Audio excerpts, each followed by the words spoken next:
जय श्री राम, जय हनुमान जी, जय बाबा नीप क्रोरी। मैं आपका मित्र रोहित मिश्रा और कृष्ण गोपाल।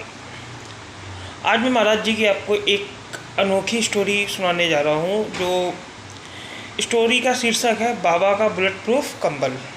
और सर्वप्रथम आज जिनका भी जन्म दिवस है उनको मेरी तरफ से ढेर सारी हार्दिक शुभकामनाएँ, ढेर सारा प्रेम, ढेर सारा शुभ आशीर्वाद और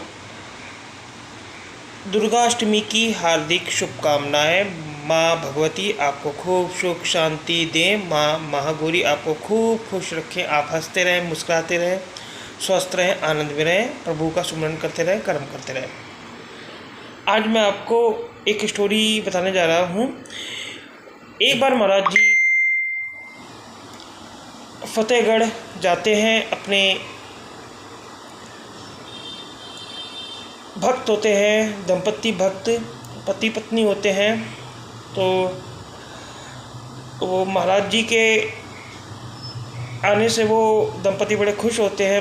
महाराज जी कहते हैं आज मैं तुम्हारे यहाँ पे रात को रुकूंगा। वो बड़े खुश होते हैं। वो महाराज जी भोजन नहीं करते उनके यहाँ और कंबल ओढ़ के सो जाते हैं। कंबल ओढ़ने के बाद महाराज जी ऐसे कराह रहे थे जैसे कि मान लो उनको ठंड लग रही हो, या कोई बहुत उनको पीड़ा हो रही हो, या कोई उनको नुकसान पहुंचा रहा हो। तो वो दंपति काफ़ी परेशान होते हैं। वो भी फिर परेशान होकर वो भी सो जाते हैं। अगले दिन महाराज जी जब सुबह उठते हैं और प्रभु श्री राम का नाम लेते हैं, हनुमान जी का नाम लेते हैं, तो वो दंपति ना चाहकर भी महाराज जी से पूछती है कि महाराज जी आप रात को इतना क्यों करा रहे थे। महाराज जी मुस्कुराए और कुछ नहीं बोला। महाराज जी ने वो कंबल सुबह तय किया और उन दंपति को दिया, कहा कि आप इस कंबल को गंगा जी में प्रभावित कर दो। जब वो ये बात सुनते हैं कि महाराज जी कह रहे हैं कि इस कंबल को गंगा जी में प्रवाह कर दो, तो वो थोड़ा आश्चर्यचकित होते हैं, वो थोड़ा सा हैरान परेशान होते हैं। तो वो कंबल महाराज जी जब उनको देते हैं, वो कंबल उनसे उठ नहीं रहा था। ऐसा लग रहा था जैसे कितना किलो इसमें लोहा बंधा हुआ हो, काफ़ी कंबल का भार हो जाता है, काफ़ी भारी हो जाता है कंबल। ऐसा लगता है कि कंबल काफ़ी भारी हो जाता है। तो वो आखिर वो कंबल उठा के गंगा जी में प्रवाहित करने चले जाते हैं। प्रवाह करने के बाद वो महाराज जी चुपचाप जाने लगते हैं। फिर वो महाराज जी से पूछते हैं आपने ऐसा क्यों करा। तो होता क्या है कि उस समय, ये बात सन 1943 की है, उस समय दूसरा विश्व युद्ध चल रहा था। उन दोनों दंपत्ति के पुत्र था, वो युद्ध में भाग लिया था।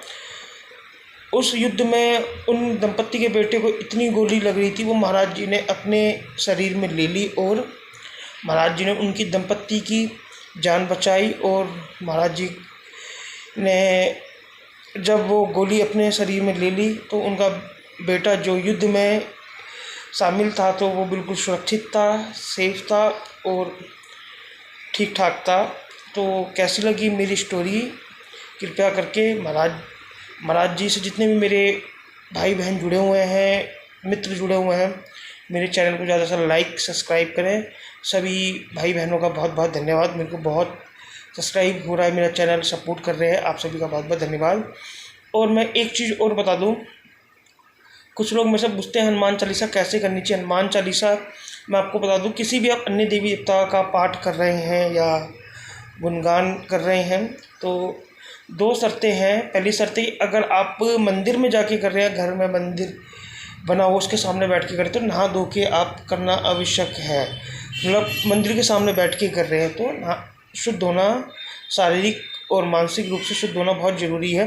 अगर आप वैसे ही सुमरन कर रहे हैं चलते फिरते, वो किसी भी अवस्था में कर सकते हैं, मेट्रो में, बस में, फ्लाइट में, घर के कमरे में, किसी भी जगह पे, चारों दिशाओं में कहीं भी कर सकते हैं। अगर मेरी इसी बात का आप लोगों को बुरा लगा हो, मैं क्षमा चाहता हूँ। धन्यवाद। राधे राधे, जय जय सीताराम, जय हनुमान, जय बाबा नीप क्रोरी। खूब खुश रहें, खूब मस्त रहें, खूब आनंद में रहें। इसी तरीके से मैं आपको और भी महाराज जी से जुड़ी कहानियाँ सुनाता रहूँगा। और अन्य मंदिर है हनुमान जी के, सीताराम जी के, या किसी भी अन्य देवी देवता के, मैं आपको दर्शन कराऊँगा। बहुत बहुत धन्यवाद। जय श्री राम, जय हनुमान जी, जय बाबा नीप क्रोरी।